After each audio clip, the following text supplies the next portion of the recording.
Okay, fellas, so we're going to make a roof rack. Simple and quick. First thing you want to do, grab one of these squares right here. So you'll click it and hold it and drag it over. Now, I have like, you see how I'm in millimeters? So if you go to edit grid, you can change from inches to millimeters. When we're designing for the 24s, we need to be in millimeters. Now, something else that will help you is one of these, a digital compass. So that way you can have a truck in front of you and you can take measurements, you know? So, like, that is 42.3. So, say I wanted to make something that big to fit on there. So, we're just going to make a rack that'll lay on a frame. So, 42.4. So, I'm going to come back over here. You're going to click on the expander, click on that, and we'll go over here and go 42.4, enter, and now it expanded it. So that makes that pretty cool. Now we know we're about 20 millimeters high, which on this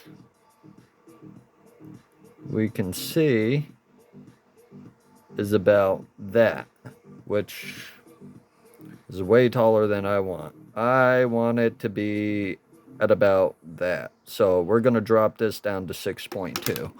So we're going to click the top button there because this allows the up and down manipulation.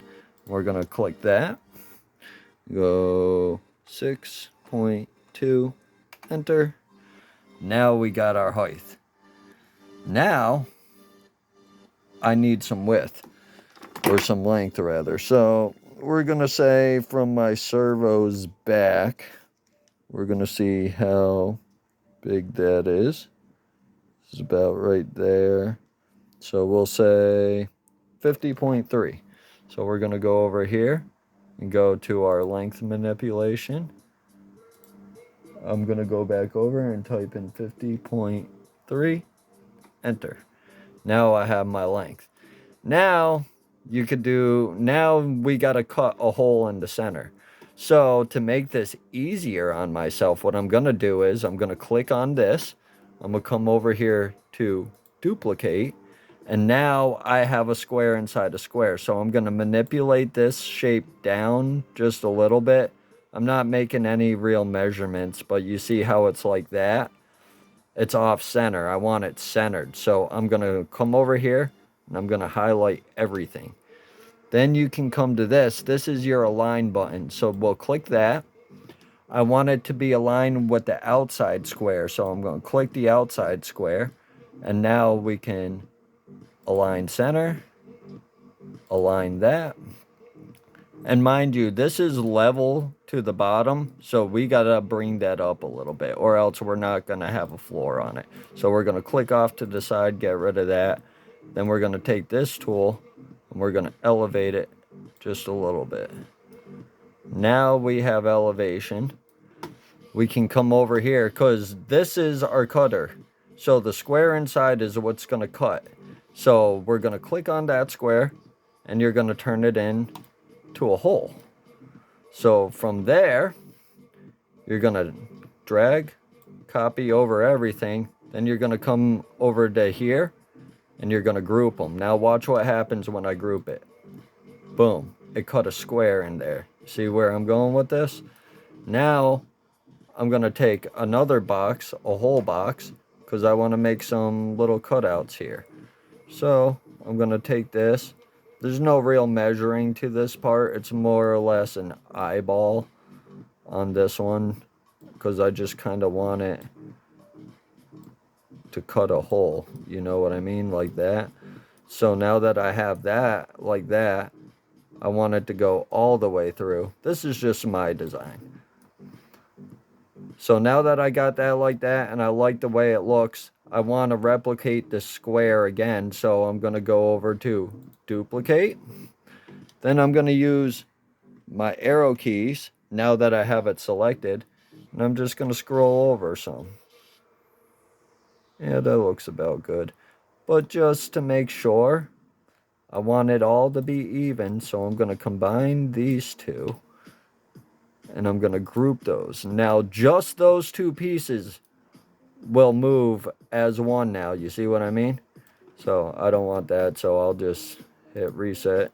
So it'll go back to the position. I'm going to highlight everything. I'm going to go to align. I'm going to click on the big square because that's what we're aligning to. And then this one, I'm just going to center it.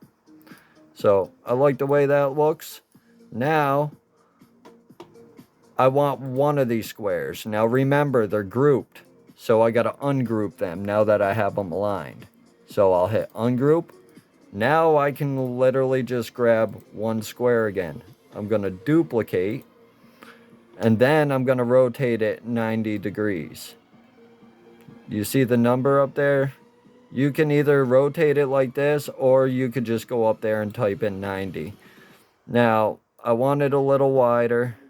Actually, you know what? We'll go a little skinnier. We'll do multi-holes on this one. So now that I got that, click off to the side just to kind of reset everything.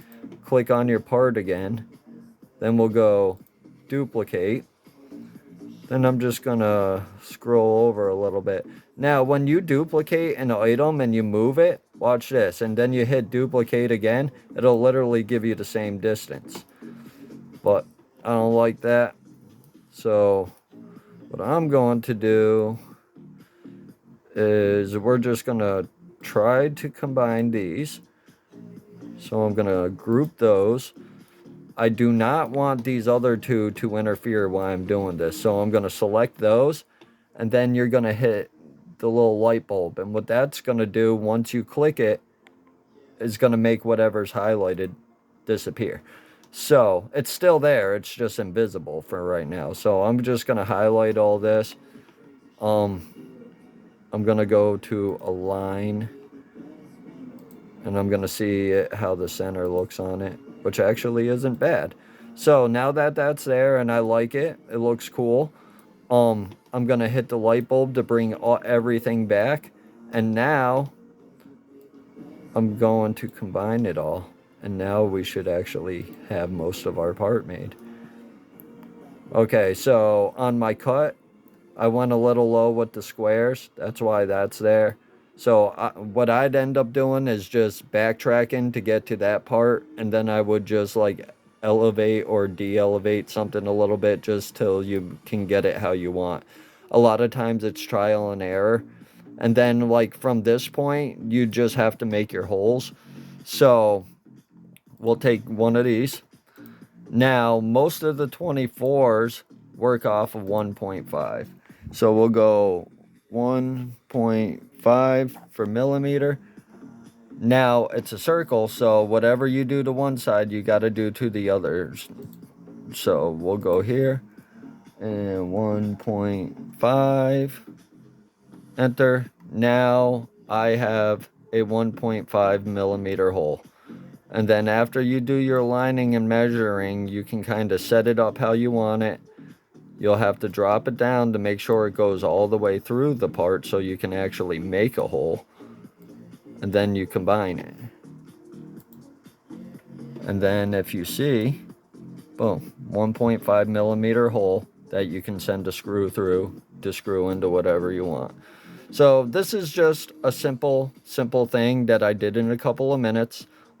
Actually on this part, I should have drug those squares so they went all the way through, but I'm not making anything. This is just a demonstration. And from this point, like literally, you can take, here, let's see. We'll take this triangle. Now watch this. If you take the triangle like this is where people don't understand how you make fancy cuts in Tinkercad. So now I'm going to take this and rotate it. And then I'm going to elevate it. Now you can see the corner of the other piece there. So I just want to bevel it. So I'm going to take that like that. I'm going to drag it all the way down. So that way it clears the whole piece. Now I'm going to make that a hole. So that way anything inside of there is now going to get cut away. So when I combine it,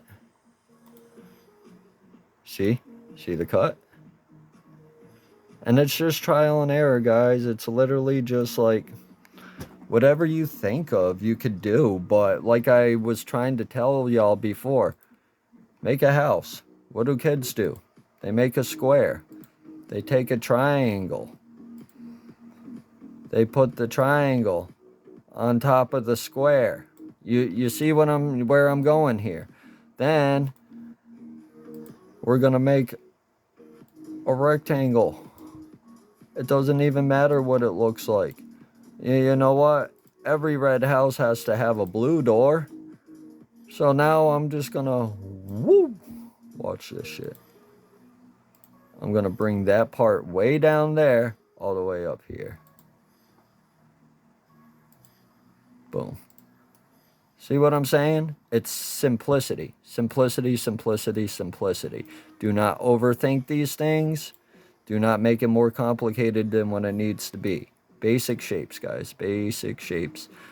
And then from there, the world is whatever you make it, man. And then you can take from these simple designs and then, boom. And then you're in a whole new world now. It's just literally like this one knuckle. This one knuckle. I spent like 3 hours just making that one fucking knuckle. The chassis. I started with the trans plate. I got the trans plate designed right. Then I modeled some shit. I didn't completely make the differentials. I copied a design from a guy. I bought his file, so I replicated what I saw in his file. So I did make these, but I didn't invent them, you know what I mean? I just recreated them, so that way I could use them on my own design. But, yeah, dude, if you want to work with tubes, like, hold on, we'll go here, basic shapes. Tubes are hidden, so you gotta go to, shape generator. And then, where is it? There's a tube. This is how your tubes start. Hold on. If you want to just look at a certain part, you can click the part, and then you can hit this square, and it'll just bring you in on that part. But look at this. Now, with each shape, you got all this shit. Now, watch as I change the wall thickness. See how I made it solid? And then if I go to bend angle, and I put that at 0 since it's at 90. Boom. Now I just made a straight cylinder. Then from there, here, let's make it 4 millimeters a good tube size to work with. And then, dude, from here, it's just bending pipes. You know, you bend everything up, and then you can make it into something like this. Now, this is hours upon hours upon hours upon hours of work, but a little bit every day, you know? That's all it takes, man. Hope this helps, guys.